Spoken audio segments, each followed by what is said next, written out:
fueron los resultados? ¿Cuáles fueron los resultados?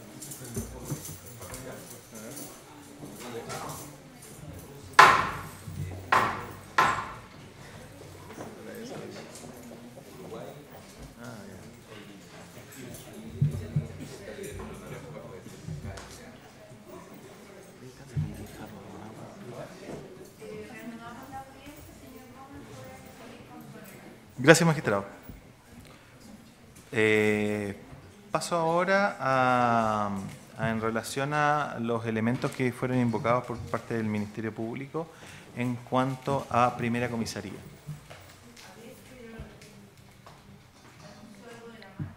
Sí, es que voy a variar un poquitito porque por la hora probablemente no alcance, entonces ese elemento que lo tenía previsto analizar para uno y para otro, lo voy a analizar después respecto de todo.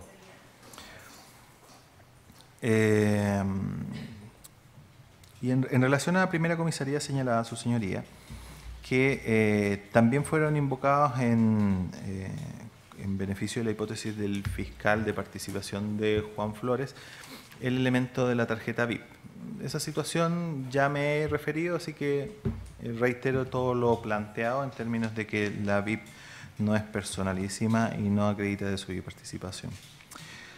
En cuanto al video, la verdad es que también se dan aquí algunas particularidades, toda vez que en los videos que se aprecian de los sujetos que instalan el artefacto explosivo en las afueras de la primera comisaría, ese video, en primer lugar, no es reconocido por nadie, ni siquiera por la señora Bañares, ni siquiera de ese medio de prueba hizo referencia la señora Bañares a ese escenario.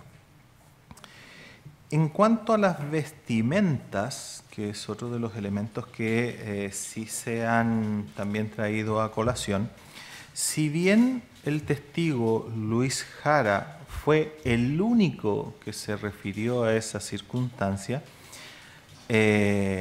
y efectivamente se advierte que uno de los sujetos de la primera comisaría porta un polerón que podría atribuirse a un color azul o celeste y que ese elemento, en las palabras de Luis Jara, sería similar al del sujeto de la botillería, sujeto que ya hemos dicho aparece referido por la perito Benavente.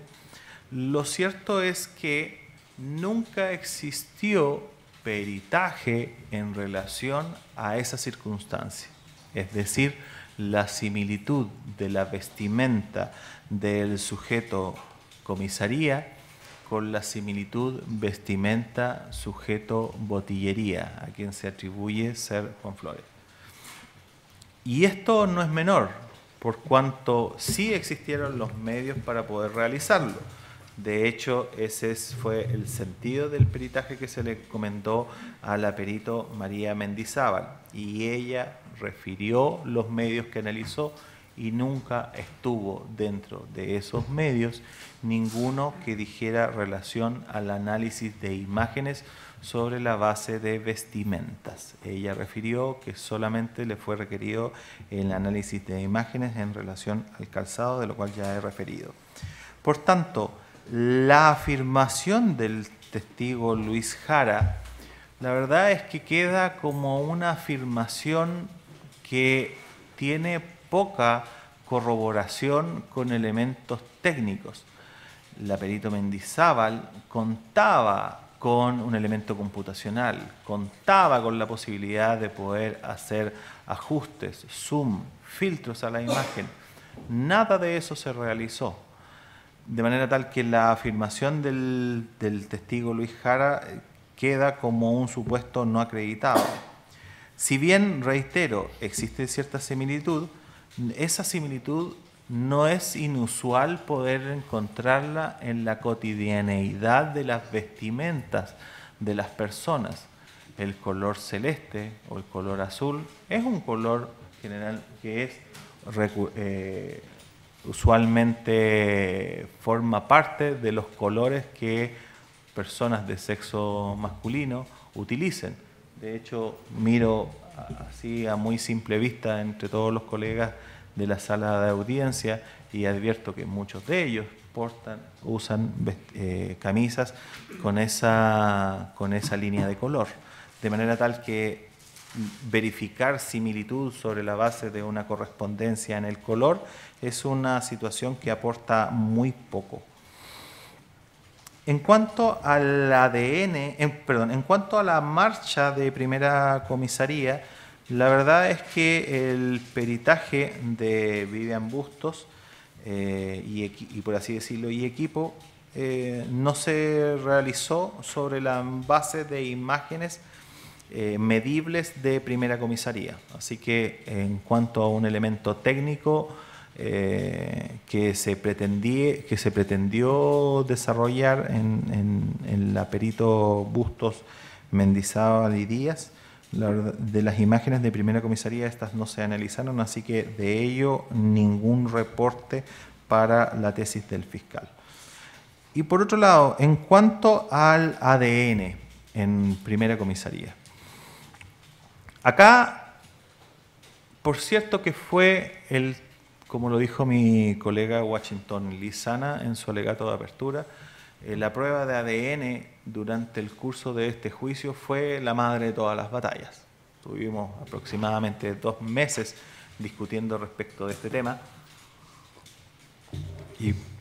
y precisamente porque advertíamos que no existía el rigor técnico en relación a las conclusiones que se pretendían obtener de la evidencia genética levantada en primera comisaría. Acá, su señoría, ya mis colegas ya han puesto varios de los que fueron los temas discutidos. Solamente me gustaría complementar en aquellos puntos en donde ellos no trataron. Me parece que quien mejor, de alguna manera lo resumió muy bien fue mi colega Camus, en términos de que todo el tiempo en que se dedicó a cuestionar el rigor técnico y la validez de las conclusiones en relación a las recomendaciones internacionales, en relación a los criterios de reproducibilidad, dejaban en evidencia o pretendían dejar en evidencia el estado del arte en esta materia. Y esto es también reconocido en la misma sentencia que el Ministerio Público invocó en su favor.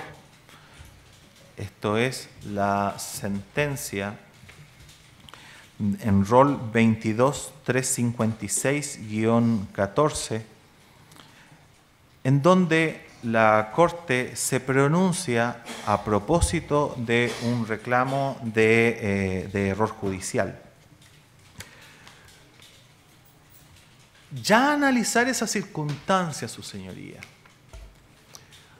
una sentencia de la Corte Suprema que se pronuncia sobre la correcta o no incorrecta interpretación que un juez de garantías en su momento tuvo para decretar la prisión preventiva de un sujeto que posteriormente fue absuelto precisamente porque la prueba genética no lograba generar convicción en cuanto a su culpabilidad. Precisamente la sentencia que trae el Ministerio Público ya nos pone en alerta de los peligros que a veces tenemos en cómo valoramos la prueba genética. La verdad es que tengo que hacer una confesión. Yo hasta antes de este juicio no había visto que se cuestionara la prueba genética. No sabía que existía ese ámbito de discusión. Pero fue a propósito de este juicio en donde nos enseñaron antes del juicio que la prueba genética no es 100% fiable. Uno está acostumbrado a que le digan 99,9% probabilidades de, y uno cree que ese 99,9% probabilidades de ya es certeza absoluta. Pero no es así.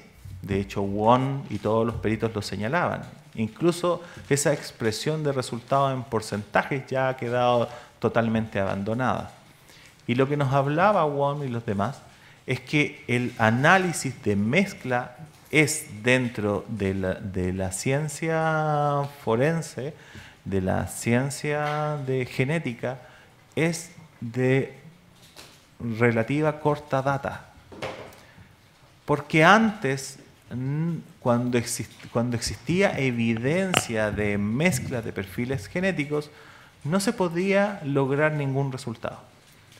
Hoy, el FBI, las policías internacionales, gracias efectivamente a la valoración estadística, es que se atreven a poder analizar las mezclas genéticas. Y cuando hablo de mezclas genéticas me estoy refiriendo principalmente a las mezclas complejas. Porque las mezclas pueden ser simples o complejas. Simples, por ejemplo, en los casos de violación. Es factible poder discernir la contribución de perfiles genéticos.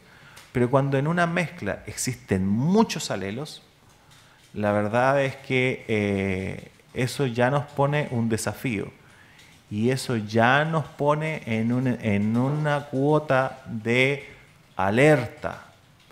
Estamos en una etapa de la ciencia que igualmente es reciente y que por tanto exige que los procedimientos se cumplan.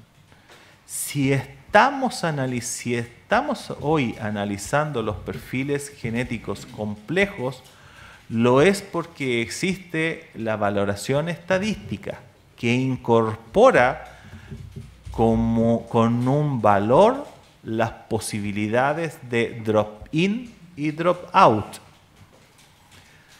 Conocimos durante el juicio qué significaban esos términos, drop-in y drop-out, las posibilidades de stutter, las posibilidades de error, las posibilidades de pérdida por degradación,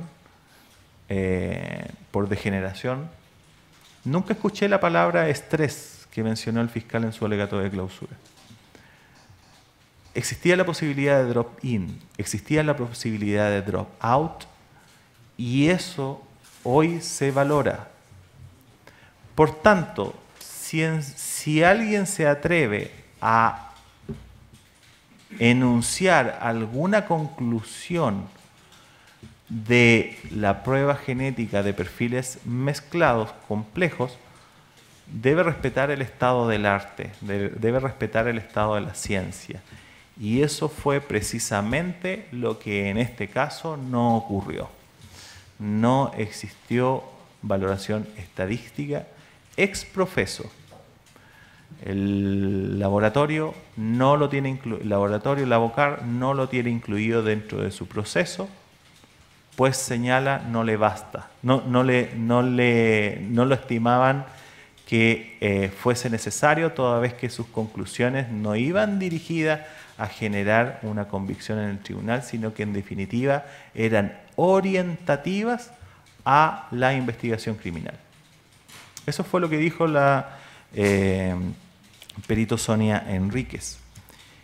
Y eso entonces también nos llama a tener cuidado en las conclusiones, porque la forma y el lenguaje que se utilizó para expresar las conclusiones, entre personas que no son expertas en la materia, obviamente que hacen arribar a consecuencias jurídicas que pueden ser muy perjudiciales. Y en este caso, la prueba genética y los resultados genéticos de comisaría fueron elementos reiterados en las discusiones de cautelares. La sentencia que el Ministerio Público indicó en su alegato de clausura precisamente reconoce esto y señala, y leo textual: por consiguiente, esta parte no fue leída por el fiscal. Por consiguiente, los resultados de los informes cuestionados por el actor no se rigen perentoriamente por el reglamento de la Ley 19.970. El caso se trataba precisamente de evidencia respecto de la cual se habían hecho comparativos y respecto de los cuales se habían determinado coincidencias en marcadores en una cantidad distinta a la cantidad de marcadores que la Ley 19.970 establece. Y esa era la demanda. Y ese era el fundamento del fallo, de que esa cantidad de marcadores no podía ser demandada toda vez que los informes cuestionados por el actor no se rigen perentoriamente por el reglamento de la Ley 19.970. Y aquí es lo relevante. Sin perjuicio que dicho texto pueda considerarse o valorarse como reflejo del estado actual y general de las exigencias científicas sobre la materia. El estado del arte era lo relevante acá en este caso.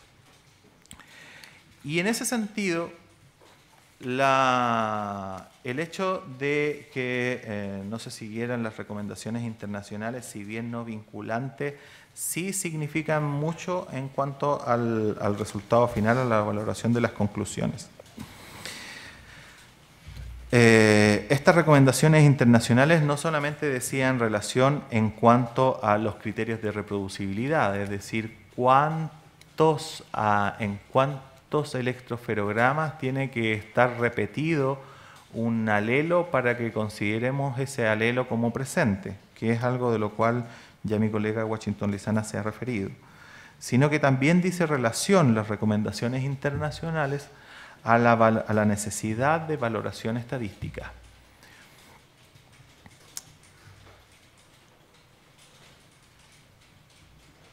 Y lo relevante acá, de todas formas, magistrado, es cuánto apoya la tesis del fiscal los resultados, aún con todos los ripios ya denunciados. Aún en el carácter de orientativo, cuánto aporta en la prueba de ADN de primera comisaría a la tesis del fiscal versus la tesis de esto es persona desconocida, no está acreditada la participación. Y la verdad es que hay también datos relevantes, y tal cual lo cité en relación a Wong, el minuto 35:18 de la pista 7 del 6 de julio, la posibilidad de existencia de otros sospechosos.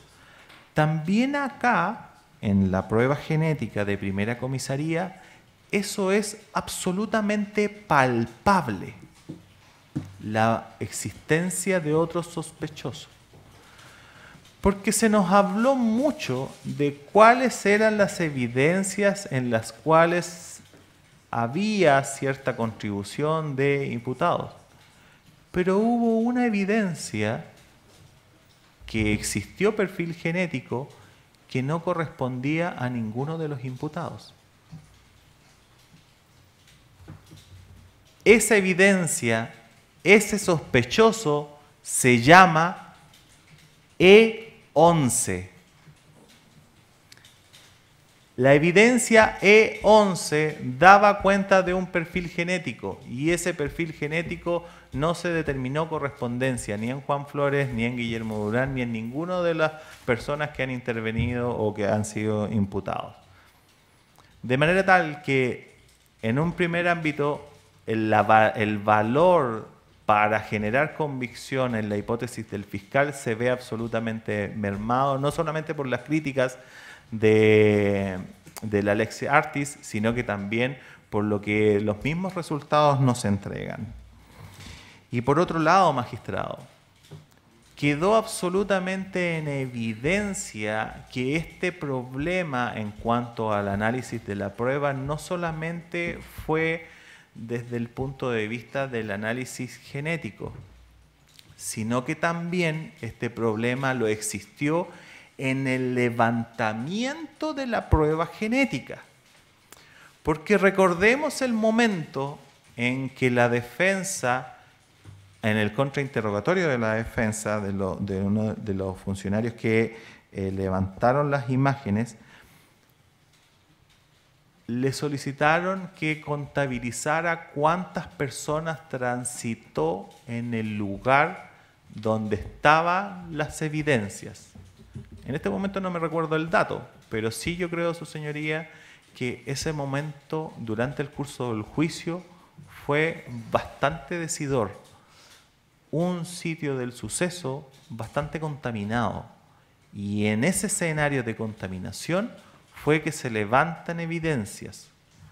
Entonces, los cuestionamientos, no solamente falta de rigor técnico en el procedimiento de determinación de perfiles genéticos y comparación más bien, sino que también falta de rigor en el resguardo del sitio del suceso.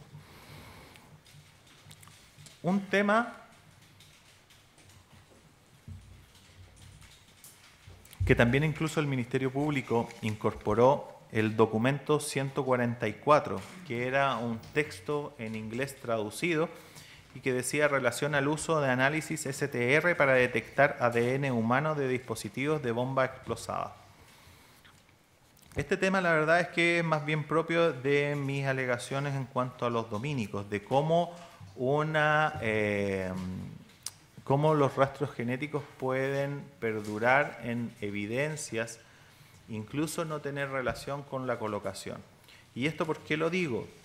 Porque a propósito de, en lo que se lee en el texto, a propósito de los materiales y del método, este estudio lo que hizo fue distintas bombas, tanto metálicas como plásticas, explosadas, y después verificar en cuántas de ellas era factible poder levantar material genético. Para ello, previamente, tuvieron la prevención de que todos los elementos que iban a ser explosados fueron descontaminados. Y se señala en el título Materiales y Métodos que todos los tubos y tapas fueron comprados en una misma ferretería local, descontaminados en una solución de lejía de 10% y se expusieron a rayos ultravioleta para eliminar cualquier ADN preexistente antes de ser montadas. Lo curioso es que el resultado posterior da cuenta de perfiles que no correspondían, alelos que no correspondían a las personas que, en el contexto del estudio, manipulaban esos elementos para ver si es que sus perfiles eran o no después posteriormente levantados. Y en la parte final, en la última hoja, a propósito de los perfiles de éxito, temas encontrados, se describe que existieron 3 casos en donde los alelos no correspondían en definitiva a las personas que los manipularon, que era el objeto de la investigación, sino que pudieron haber sido atribuidos al investigador que ayudó en el montaje y recogió los fragmentos de la bomba. Por tanto, las posibilidades de error en la prueba genética, incluso en este caso, incluso en un estudio donde se limpian las evidencias y aún así después igual se encuentra material genético de los investigadores, nos hace también pensar de cuidado. La prueba genética no es 100% segura, es por el contrario muy feble. Y si de algo que pretendía decir la valoración estadística, si de algo era importante la valoración estadística, es precisamente para valorar no solamente estas posibilidades de error, sino que también valorar y calcular las posibilidades de que por azar se encuentre un perfil genético en la evidencia. ¿Y qué fue lo que encontramos en este caso? Primero, el laboratorio no hizo valoración. A mucho ruego se generó una valoración que, al menos respecto de mi representado, no existió y en los casos que se determinó fue muy bajo. Recordemos las palabras de Wong: más de 100.000, bueno; menos de 1.000, bajo. Pero también, y lo más relevante, su señoría, y esto contradice el argumento reiterado del Ministerio Público de que acá razón de verosimilitud 1 ya apoya la tesis del fiscal. No es así. Wong lo dice, más de 100.000 buenos. Y la evidencia más palpable de que el perfil puede estar por coincidencia cuando existe este nivel de complejidad en la muestra genética, cuando existe este nivel de mezcla, la evidencia más palpable de ello fue precisamente el ejercicio de este defensor con la perito Sonia Enríquez, cuando se tomaron los perfiles genéticos de las evidencias de las víctimas de escuela militar y se advirtió que en una gran cantidad de personas víctimas de escuela militar, sus perfiles genéticos coincidían en números que en la metodología del Lavocar los habrían al menos incluido. Porque el Lavocar estima que más de 8 coincidencias permite incluir.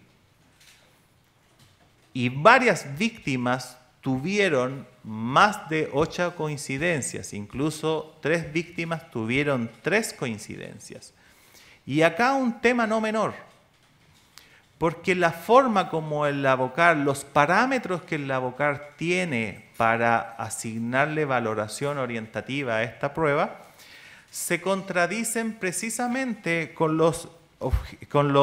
el documento 144, el estudio de valoración del levantamiento o las posibilidades de levantar muestras genéticas de los artefactos explosivos, uso a que me he referido. Uso de análisis STR para detectar el ADN humano de dispositivos de bombas explosadas. ¿Y esto por qué? Porque ellos fijaron ciertos rangos.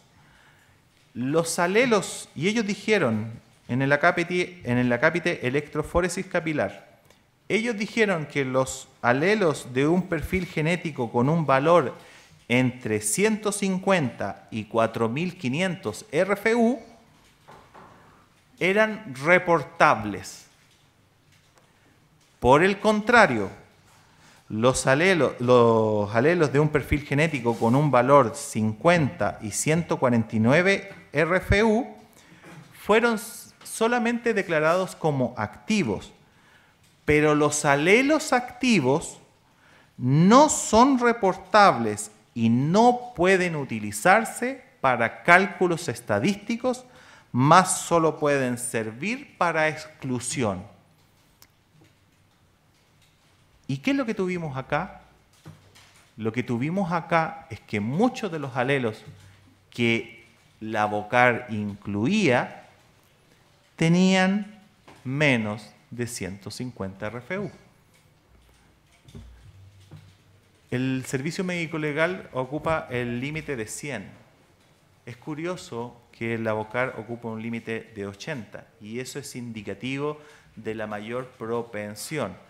Esa mayor propensión la debemos de estimar en que el valor de sus resultados es solo orientativo, más no permiten concluir grandes consecuencias de ello.